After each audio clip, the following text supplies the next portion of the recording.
In this segment, Stephanie Miller is joined by a legal expert to recap where we are after the latest developments on the Trump trial front. Here's Stephanie. Justice isn't necessarily black or white, it's green. He was able to buy enough reasonable doubt. And I think any reasonable person can see that Donald Trump has. There are two systems of justice. One, apparently, that's only for Donald Trump, that just in which extraordinary things happen. But I'm sure you're like everybody else, that you're like, okay, well, let's see what last minute BS he pulls, because he will, right? He will, but I think it will be unsuccessful. Yeah. One of the last dirty tricks that his lawyers may pull out of their dirty trick bag is to have Donald Trump try to fire his defense team, go into court on Monday and say, I'm unrepresented. I need to hire new lawyers. They need 6 months to prepare. The good news is lots of people have asked the question, can that succeed? The answer is almost certainly no, because when a client tries to fire a lawyer, the lawyer has to file a motion to withdraw with the court. The judge has the discretion to deny the motion to withdraw and force the lawyer to stay on the case and go to trial. I've had defendants pull that tactic before. It's never worked. But, will Donald Trump fall down and bump his head? Will he get sick? Who knows? Who knows? But you know what? Right. He wants to be a day one dictator. He's going to be a day one defendant come Monday. I believe that. Yeah. You said you tweeted about accountability finally be coming for Donald Trump. Here's the other cold sweat thing we have on our side, though, is we've always said it only takes one juror. It only takes one maggot to lie to get on the jury. We were talking about, OJ jurors being interviewed after the verdict, and one of them was like, well, we just didn't see any evidence. We're just like, oh my God. Yeah. So, I'm reading this piece. Every defendant entitled to a fair and impartial jury, but the process to find one can be long and taxing, particularly in a high profile trial, such as the one in New York with Trump. So talk to us about jury selection. Yeah, I've picked a lot of juries, including in very high stakes cases like, lengthy RICO trials in federal court in D.C. And here's what I'll say. First of all, most people, when they raise their right hand and they're sworn in during jury selection, they actually take the oath pretty seriously, and there are repercussions if they lie to the court about their suitability to sit as a juror. But the ones who are trying to do something crooked or nefarious, either to get on a jury or to avoid, being selected as a juror, the parties and the judge are usually pretty good at spotting it, sniffing it out, and making sure it doesn't infect the proceedings. I am confident that they will seat a fair and impartial jury. I don't think there are going to be any moles on the jury. There are lots of ways to guard against that. But you know what, Steph? Let one mole somehow get past all of the guardrails and sneak on the jury and hang the jury 11-1 for conviction. That's the beauty of a retrial. You go back to a retrial, you do it again. You get it. You do it even better the second time, and you win a conviction. I had a lot of 11-1 hung juries that resulted in a conviction the second time around. And holding Donald Trump accountable is not a sprint; it's a marathon. Yeah, so we're going to get there. Okay, all right. Yay! He always sends a tingle up my leg. But here's my concern on the other side, as we've said, is that good people are going to be terrified. Fair people are going to be terrified to be on the jury. On cue, Trump fired something of a warning shot this morning in the form of a fundraising email. The subject line read 72 hours until all hell breaks loose. He's gotten so good at these, and then he has some sort of plausible deniability that, that wasn't a call to violence. It says, now's the time to help me save America in all caps and chip in.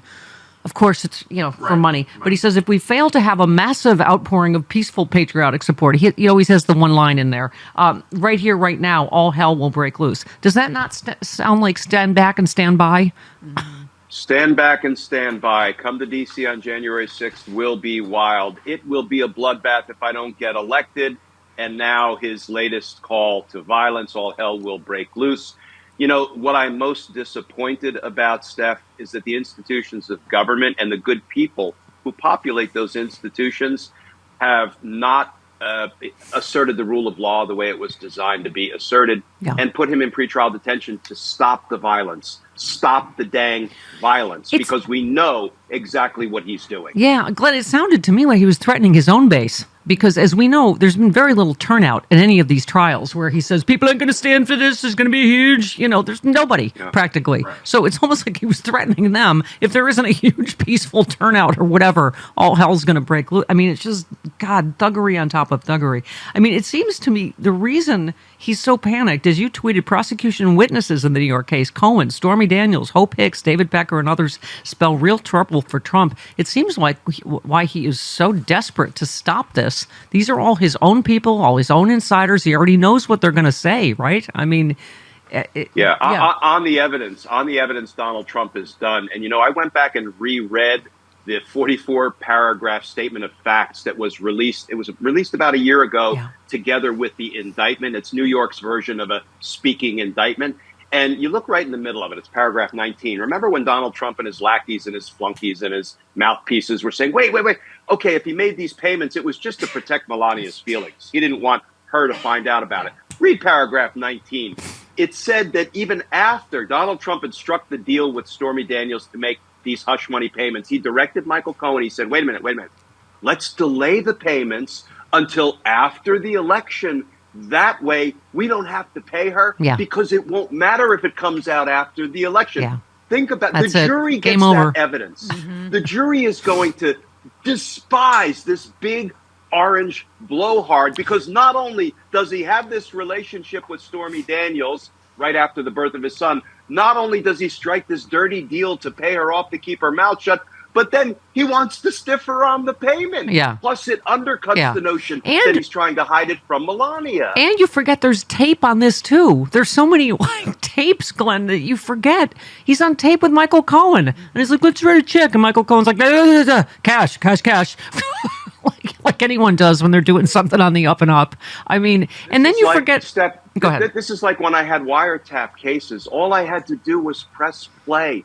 And the jury could hear the defendant sitting right there in the defense chair saying, I'm going to need 10 kilos by Friday. Yeah. I'm thinking they were engaged in a drug deal. Mm-hmm. Well, as you said it on Twitter, for those of us who've been determined to call Trump's New York case what it really is, an election interference case with Trump committing crimes to gain unfair advantage in the 2016 election, it's nice to see how Judge Merchan will instruct the jury regarding the nature of the case, and you included the jury instructions. I feel like the part we keep forgetting about, not forgetting, but just it doesn't get is the National Enquirer and David Pecker and what's her name, Karen McDougal, that he was having an affair with while Melania was pregnant, and that whole the catch and kill thing that was another massive amount of election interference. Then you add the fraudulent business thing that he's trying to hide, these payoffs as legal things. That's fraudulent business.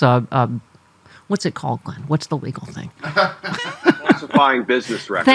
Thank you. And Steph, David Pecker, you can't make that name up in a case involving porn stars and playmates. Unless it's Chubb Insurance.